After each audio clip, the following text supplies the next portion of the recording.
Hello there, everyone. Welcome back to the class, both to new and long-time students and lovers of history. This History with Sire here today to go through the third and final part, the end of our civil rights series, which is the actual end of the civil rights movement by 1970. As discussed in our previous two videos, we saw the rise of this idea of black power, how it fractured the movement. We experienced the true end of the civil rights movement. As always, it's important to stress these lessons catered towards the student level, so our content will provide us some key knowledge and dedicated to practicing our historical skills throughout. So notepads and pens at the ready, and let us begin. So as we said, we saw a decline in the civil rights movement. We saw this clear friction that has actually expanded further than it did at Albany. The Meredith March really showed the movement was not only united, and that now even Martin Luther King's leadership was in question. And again, the political climate, the landscape of America is changing as well. We're going to get on to more about Richard Nixon and the change that happened by the end of the decade and the decline of the civil rights movement that it doesn't ever truly recover from, if we're honest, after this decade. So first off, we'll discuss King and the decline of the civil rights movement. Now, as we said, a lot of tragic things have happened for King in the late 1960s. We see now that direct action's effectiveness has really truly declined. There's been no real civil rights progress since his great success at Selma. And despite his efforts to do so at Chicago and planning this Poor People's Campaign, we actually the resistance from Carmichael and SNCC and the Black Power activists have really taken a lot of support away from him. We also see the whites in America are just generally not as concerned with helping anymore. After the passing of so much legislation under Johnson, a lot of them believe the African Americans have achieved all they have to have now. They have the right to vote, they have all the segregation removed. There's no Jim Crow now enforced by law, despite the occasional place in the South still trying to do it de facto. But all the same, the whites just don't see there's any need to progress anymore. They think, by their understanding, blacks have enough now, and therefore King's role is complete. And again, because of the rise of black power, we see this as becoming more popular, especially among younger members in the civil rights movement, and it's why it's drained so much support away, and now SNCC has it instead. And it's taken a lot of focus from him as a leader and of the direct action he's promoted as a whole. But perhaps the most tragic thing in all that seals the fate for the civil rights movement, a true turning point, is King's own assassination in 1968. He was planning the Poor People's Campaign. He famously did the night before his assassination his mountaintop speech, which probably after his I Have a Dream speech is probably his second most famous speech he completed. He somewhat foreshadowed his own death when he said he may not get there with the African Americans he was speaking to, in reference to the achievement of full equality that he was envisioning and trying to get through. He was assassinated while at his motel. He was shot by a white radical, and despite efforts of doctors, he bled out and died a couple hours afterwards. And with his death came a mass reverberation around for the civil rights movement. Bobby Kennedy, who we mentioned was John Kennedy's brother, and spoke with a crowd of African Americans, and he called for peace, he called for unity in the dark times that America was now facing. He called for them to understand their choice, saying that those of them who were filled with bitterness and hatred and a desire for revenge, they could move in that direction as a country, with greater polarization, blacks amongst blacks, whites amongst white, filled with hatred towards one another. Or they can make an effort, as King had done, to understand and to comprehend and replace that violence, the bloodshed that has spread across the land, with an effort to understand with compassion and love, to go beyond the difficult times they were now facing, to go beyond their revision, and understand that what they needed was not hatred, but love, wisdom, and compassion with one another. However, despite those words, many African Americans have now been radicalized, and the rioting and combat that have been erupting in America boiled over, and 1968 saw dozens of cities engage in riots at one time or another. It only showed that America was now more divided than ever, and that civil rights progress was nowhere near as complete. And so for many, the civil rights movement truly did die with King, but we're going to see the aftermath in the years after his death and see what changes began to occur. Perhaps the biggest change of all was the change that had happened in the federal government. We already touched upon how Johnson and the Democrats had lost a lot of support in the southern states because they advocated so much for civil rights. But again, this Vietnam War they were stuck within was proving very costly for them. The Great Society that Johnson had called for was just proving too difficult to achieve. Many thought they could then turn to Bobby Kennedy after Johnson was disgraced and had to pull out of the Democrat race. Because in 1968, he was aiming to seek re-election and try to get on the ballot and try and win one more time for the Democrats. But many turned against him and turned towards Bobby Kennedy instead, hoping to capitalize on his liberal stance and maybe try and achieve more progress with him. However, he was also assassinated by Sirhan while giving one of his speeches at the Democratic National Convention. It really blew open the race for the Democrats and it led to a massive change. They all tried to back Hubert Humphreys, who had been the vice president under Johnson, but the support just was nowhere near there for him. And instead, you had Richard Nixon for the Republicans, who would go on to win the election instead. Now, Richard Nixon had won this with the Southern strategy.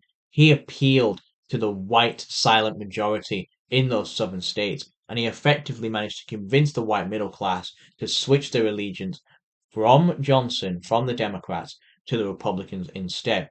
There was the challenge with George Wallace, but Nixon successfully took the states instead and won practically all of them during this race and during this election. And with Richard Nixon also came a shift in federal policy as well. Richard Nixon called for social conservatism. What this was is that he openly attacked the Great Society programs that Johnson had been designing, while still embroiled in the Vietnam War. He blamed Johnson for its failure, and while sympathetic to the poor, he worked to reform the welfare system and actually removed the Office for Economic Opportunity, closing the 59 job corps that had been formed to try and help funding for housing and youth programs, which were trying, as I said, to fix the poverty in the ghettos in the north. With the loss of these, we actually now saw a decline for African Americans in the north only increase. Later on, into the early 1970s, we saw desegregation and busing come back to the fore for civil rights issues. Supreme Court rulings in 1971 and 1973 supported the busing of students from one neighborhood to a school in another neighborhood to try and end de facto segregation that was still occurring in schools in northern states. However, Nixon called this the wrenching of children from their families, outright attacked it, and it actually meant that now many Americans opposed the bill by 8-1. Nixon even told the Justice Department to knock it off when they tried to overturn the ruling, and it led to the Milliken v. Bradley ruling in 1974 that halted the busing in Detroit areas and justified the continuation of de facto segregation in schools. And this was the consequence of America shifting back towards the right on social policy, back to these conservative views, where now we had a government who was now resisting civil rights progress despite having won just a few years prior, who was openly trying to make it happen and gain progress for them. So why exactly did civil rights stagnate by 1970? Well, as we said, it was because that Black Power was appealing to more young African American people than direct action did. And as a consequence, this radicalization that was happening, this turn to violence, turn to retaliation, was losing them many support among the white moderates. We have black women turning towards feminism, and we have politicians focusing on wider issues like the Vietnam War and economic decline. Hence this transition to a federal government that was socially conservative instead of socially liberal. King's death in 1968 also left a peaceful faction without any clear leader.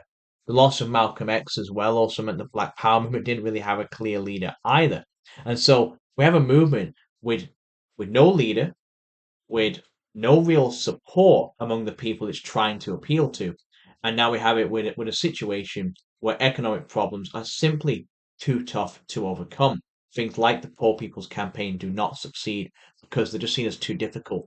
And they're not seen as a racial issue because poverty affects whites as much as it does African Americans.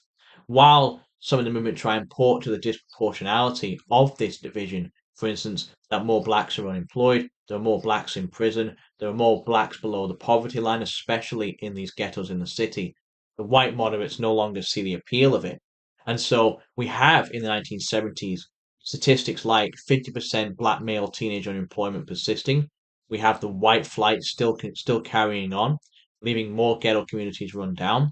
We actually see half of black teenagers in northern cities like New York dropping out of high school before graduating.